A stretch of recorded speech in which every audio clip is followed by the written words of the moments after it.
আসামলজি চেনেলটোলৈ আপোনালোক সকলোকে স্বাগতম জনাইছো। আজিৰ ভিডিঅ'টোত কেইটামান গুৰুত্বপূৰ্ণ সাধাৰণ জ্ঞানৰ প্ৰশ্নটো উল্লেখ কৰা হ'ল।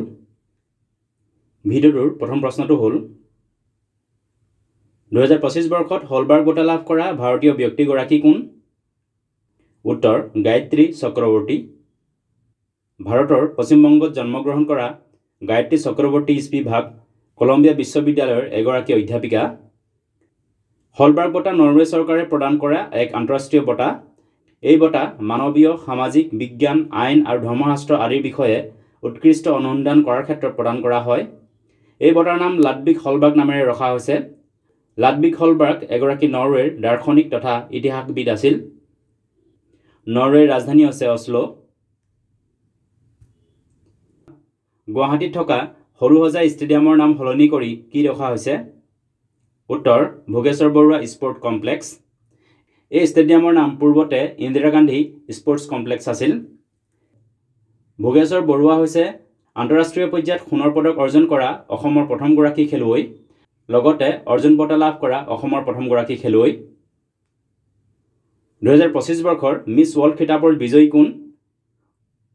উত্তৰ সুচাতা চুৱাংচুৰী। সুচাতা চুৱাংচুৰী থাইলেণ্ডৰ। 2025 বৰ্ষৰ মিছ ৱৰ্ল্ড প্ৰতিযোগিতা ভাৰতত অনুষ্ঠিত কৰা হৈছিল।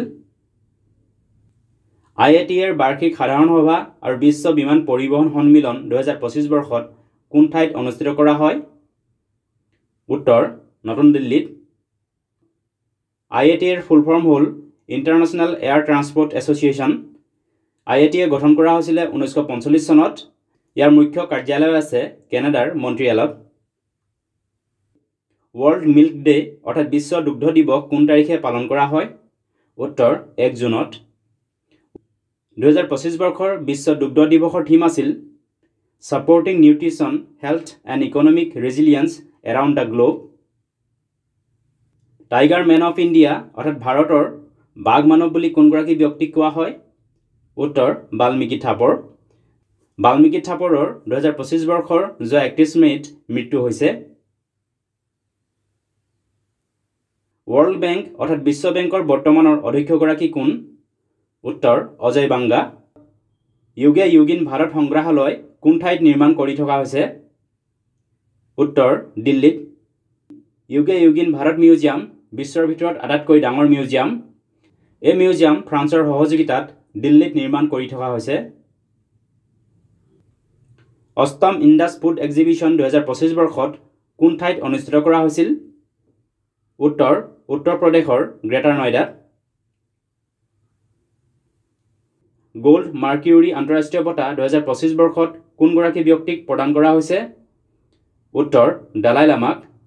গোল্ড মাৰ্কিউৰী আন্তঃৰাষ্ট্ৰীয় বঁটা গোল্ড মাৰ্কিউৰী ইণ্টাৰনেশ্যনেল নামৰ এটা লণ্ডনস্থিত ইণ্টাৰনেশ্যনেল NGOই প্ৰদান কৰে।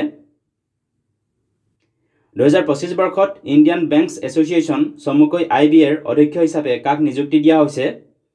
উত্তৰ চল্লা শ্ৰী নিবাসুলু চেট্টিক নিযুক্তি দিয়া হৈছে।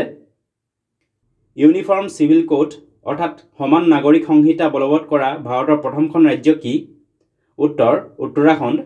আৰু দ্বিতীয়খন ৰাজ্য হৈছে গুজৰাট। উত্তৰাখণ্ডৰ দুখন ৰাজধানী আছে, এখন হৈছে দেহৰাদুন আৰু আনখন হ'ল গেয়াৰচেন। উত্তৰাখণ্ডৰ উইণ্টাৰ কেপিটেল হ'ল দেহৰাদুন আৰু ছামাৰ কেপিটেল হৈছে গেৰচেন। আনহাতে গুজৰাটৰ ৰাজধানী হ'ল গান্ধীনগৰ। চিমিলিপাল ৰাষ্ট্ৰীয় উদ্যান কোন ৰাজ্যত আছে? উত্তৰ চিমিলিপাল ৰাষ্ট্ৰীয় উদ্যান উৰিষ্যা ৰাজ্যত আছে। চিমিলিপাল পূৰ্বতে টাইগাৰ ৰিজাৰ্ভ আছিল। ইয়াক 2025 বৰ্ষৰ এপ্ৰিল মাহত ৰাষ্ট্ৰীয় উদ্যান হিচাপে স্বীকৃতি প্ৰদান কৰা হয়। এইকেইটা আছিল 2025 বৰ্ষৰ লগত জড়িত কেইটামান গুৰুত্বপূৰ্ণ প্ৰশ্ন উত্তৰ। ভিডিঅ'টো চোৱাৰ বাবে ধন্যবাদ। যদি ভিডিঅ'টো ভাল লাগিলে লাইক কৰিবলৈ লগতে চেনেলটো ছাবস্ক্ৰাইব কৰি ল'বলৈ অনুৰোধ জনালোঁ। ধন্যবাদ।